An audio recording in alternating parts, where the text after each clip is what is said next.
What's going on, everybody? Thanks for joining me for another episode of Buck Breakdown here on Drop and Drag TV. Thanks for being here. I appreciate your valuable time. Thanks for spending it with me. If you're enjoying some of the videos, just pop on over, hit a like, maybe leave me a subscribe. Think about coming back and visiting, reach out, touch base. Let me know how things are going for you. Hope all is well.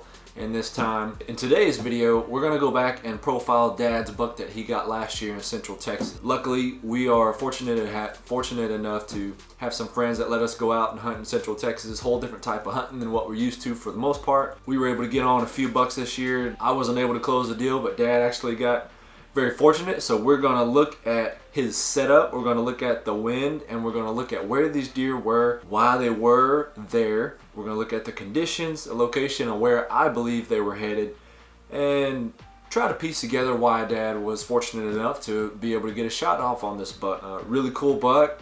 I wish I was there to film it, but I wasn't. I was off doing my own thing, trying to create my own luck. Got really close rattling in a buck, but just didn't work out. So thanks again for guys being here, and let's get into the hunt.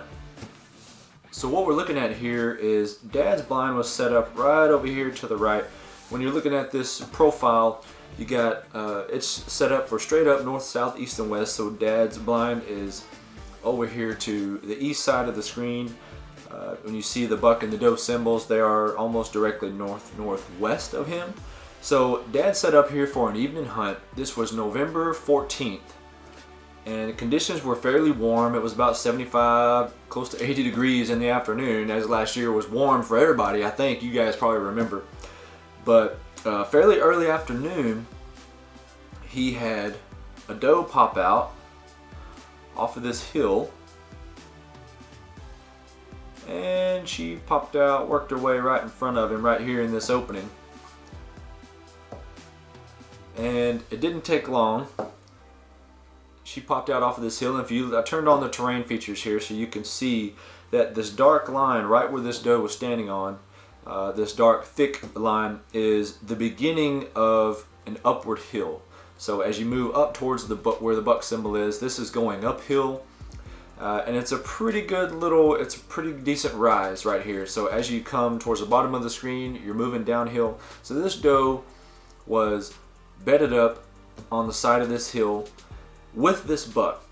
It wasn't too long after this doe popped out that this buck came out, popped up right behind her, stood around to check things out. Like I said, Dad was down here in the ground blind. He was rifle hunting. And some interesting pieces to this are that the rut was on. We knew the bucks were tending some does. There was actually another buck with this buck, another 6-point that Dad got on video. Got some pretty decent cell phone video of these bucks kind of milling around this doe. But if you look up here, you'll see that at the bottom of the screen, there is a small little hayfield slash oat field. The owner tried, it was super dry. He tried to put in some oats, it didn't really take, so he kind of let it go natural. Had some decent little browse in it, and we think some of these deer were making their way to this field from different locations. But what we've seen in the past is, and what I believe is, this doe and this buck were bedded up on this hill, and they popped out right here in front of Dad, and both of them started working their way from the north down to the south towards this thicker wood patch. Right about here is where Dad said that he had seen enough, and he took a shot and was able to make an awesome shot. But the interesting things about this, and if you look at this line here, this is about 225 yards from where they were bedded to the corner of this field.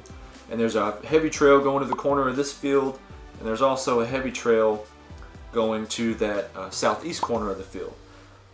So this buck and this doe were bedded about 225 yards away from their evening destination, where they were going to come out at night, browse, hang out, make a circle around to get back towards bedding, or go bed down for a different location in the evening, or in the morning, sorry. The wind, it was interesting because the wind was out of the west southwest, so it was kind of blowing diagonal across the screen here, kind of blowing across that topo line right at the base of that hill.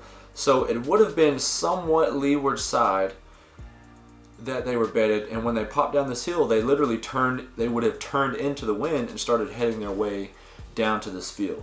You know, this was a pretty straightforward rut hunt, doe with a buck type of deal. I don't think this buck would have been there otherwise. Found some of the buck bedding on this property. This is a pretty high density deer location in this part of Texas, but this hunt worked out for Dad.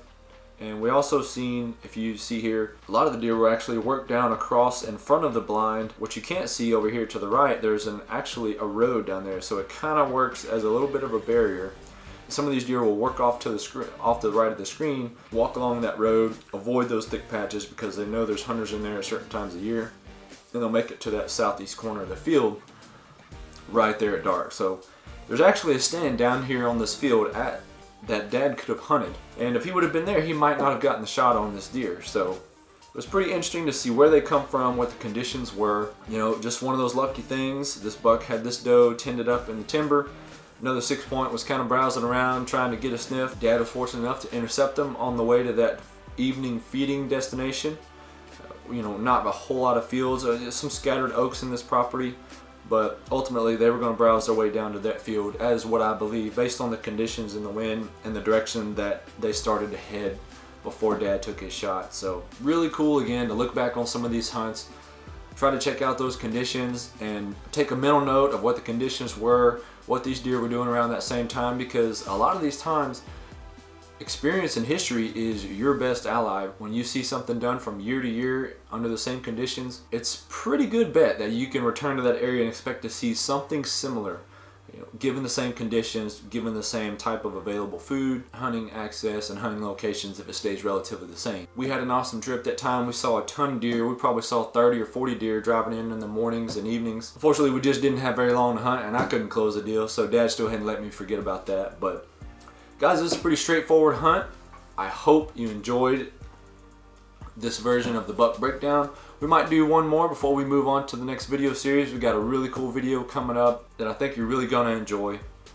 Hope you enjoyed this little breakdown, guys. Hope you learned something. If you pick up any sort of tips from this type of review, just let me know. Let me know what you think or what you learned from this. If you see anything on the map that you kind of pointed out, let me know if you see any spots that you might want to set up a stand. You can see there's a couple of icons here where I've marked some past stands, and including the one where I had Dad hunting here, and it's a really good spot. So hope you enjoyed the video, guys. Come back and see me next time. Leave me a comment, reach out, let me know how things are going. Hope all is well, and we'll see you on the next one.